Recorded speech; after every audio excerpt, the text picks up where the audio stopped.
ជំរាបសួរពុកម៉ែបងប្អូនជាទីគោរពឥឡូវនេះយើងចាក់ដីតាំងពីម៉ោង7ព្រឹក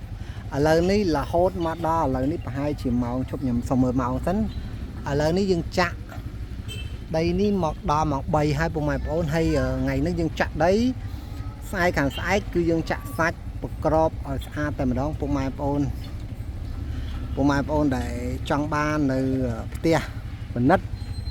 ផ្ទះខ្នាតដីវែងនេះដីនោះវែងណាបងប្អូនផ្លូវ7ម៉ែត្រសាច់ដី24ម៉ែត្រពុកម៉ែបងប្អូនវែងណាស់ជាប់ខុនដូអាផាតមិនរបស់គេល្អទៀតហើយឥឡូវនេះខាងបងយើងនេះគឺគាត់សស្រាំក្នុងការចាក់ដីបំពេញហើយថ្ងៃ11ខែ5យើងធ្វើការបុកគ្រឹះហើយពុកម៉ែបងប្អូនដែលចង់បានផ្ទះពិនិត្យផ្ទះដែលគីឡូធ្ងន់ផ្ទះកលិបគឺពុកម៉ែបងប្អូនអាចមកមើលបានជាមួយនឹងគម្រោងសម្បត្តិពេញចិត្តតែម្ដងធានាថាល្អអែមហើយសូតែម្ដងតំបន់នេះគឺតំបន់អែមភូមិព្រៃលវាសង្កាត់ចំចៅ2ខណ្ឌពោធិ៍សែនជ័យរាជធានីភ្នំពេញទីតាំងគឺល្អអែមតែម្ដងពុកម៉ែបងប្អូនជាប់ខុនដូនេះខុនដូគេនេះ4-5មួយជាន់មានអរុបមានអីរស់នៅទៀតពុកម៉ែបងប្អូនអែមណាស់ទីតាំងមកអែមមកឆ្ងាញ់តែម្ដងបើមិនឆ្ងាញ់ទេពុកម៉ែបងប្អូនបាទនេះ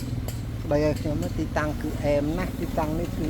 អែមតែម្ដងគីឡូធ្ងន់នេះយើងមានដ្រូនមានអីថតប្រហោះមួយសេតចែកជូនពុកម៉ែបងប្អូនដែលត្រូវការផ្ទះតែពិនិត្យបើមិនពិនិត្យមិនយកលុយ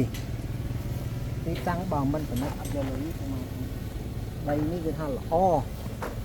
ទីតាំងដីគឺល្អណាស់ពុកម៉ែបងប្អូនទីតាំងដីនេះគឺថាល្អមែនតែនហោលេខហោកាត់ទៅអត់ដឹងកន្លែងណាមិនល្អហើយអ្នករស់នៅសិតតែជីឡានទំនើបទេពុកម៉ែបងប្អូននេះជីសាឡានអានអិចជីទៅអីទៀតណាតំបន់នេះគឺតំបន់អ្នកធូធារស់នៅនិយាយទៅចម្រោះជាតិសាសន៍តំបន់នេះនិយាយទៅ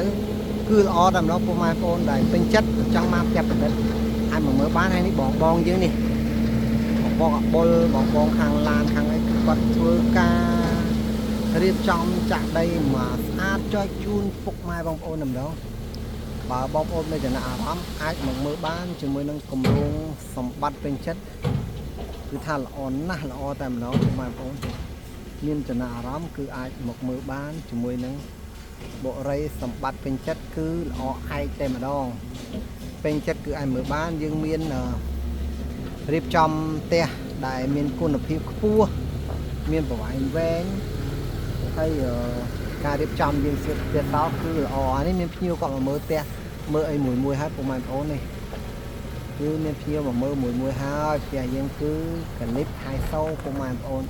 ដែលចង់បានផ្ទះតែប្រណិតគឺអាចមកមើលបានជាមួយនឹងគម្រោងបំបត្តិពេញចិត្តដែលជាគម្រោងដែលយើងរៀបចំឡើងដល់ជូនបងប្អូននៅផ្ទះវែង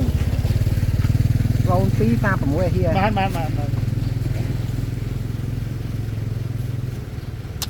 បានអរគុណពុកម៉ែបងប្អូនវិញចំណាប់អារម្មណ៍អាចមើលបានហើយយើងនេះយើងធ្វើផ្ទាល់ផ្ទះដែលមានលក្ខណៈស្តង់ដារតែម្ដងពុកម៉ែបងប្អូនមានចំណាប់អារម្មណ៍អាចមកមើលផ្ទាល់ជាមួយរូបខ្ញុំបាទតែម្ដងឥឡូវនេះម៉ោង3ជាងហើយគឺយើងក៏ដល់ជូននៅផ្ទះដែលប៉និតចែកជូនពុកម៉ែបងប្អូនតែម្ដងគឺថាល្អមិនឲ្យពុកម៉ែបងប្អូនទាស់ចិត្តឡើយដីខ្នាតវែង24ម៉ែត្រផ្លូវបេតុង7ម៉ែត្រផ្លូវរត់ជាមួយនឹងសាច់ដីគឺ24ម៉ែត្រសាច់ផ្ទះគឺ14ម៉ែត្រសល់មុខ7-8ម៉ែត្រសល់ក្រោយ2ម៉ែត្រពុកម៉ែបងប្អូនដែលមានចំណាប់អារម្មណ៍គឺអាចមកមើលបានជាមួយនឹងគម្រោងសម្បត្តិពេញចិត្ត